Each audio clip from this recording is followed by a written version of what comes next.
So a while back, I was doing videos about, Game of Thrones history and lore and well, more from the books, The Song of Ice and Fire. And I had this one in my drafts from months ago and I forgot about it, so I had to do it again, because I look wildly different now. But speaking of wild, this is the Wildling clans. So the Free Folk, or the Wildlings, are the people that live north of the Wall. For the purpose of historical parallels, they're the Scots. And like the medieval Scots, they exist in a clan structure, a series of clans that are constantly warring with each other, until the King Beyond the Wall comes to unite the clans, to run away from the army of the dead. So how many clans are there? There isn't actually a specific number in the books, but it's close to 100. Most advanced clan, and probably the most powerful clan, would be the Fens. The Fens in the book are kind of the most civilized of the Wildlings. Like, they use bronze weapons and have elaborate bronze-scaled armor. That says a lot about them, because the Wildlings, they don't really use armor. They're also civilized in the way that they're willing to deal with those south of the Wall. Like, Jon Snow marries Alice Karstark to the Magna of the Fens in the 5th book. Then you have the clan, which is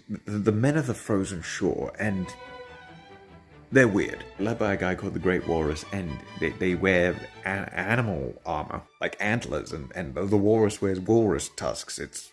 They also worship, like, weird gods. Technically, none of what the Wildlings worship the same gods. But then they kind of do. Yeah. Then you have the Hornfoots. They don't wear shoes. There's their whole gimmick, they don't wear shoes, and like the frostbite has destroyed the flesh underneath their feet, so it's hardened like a shoe. Why do they do this? Because.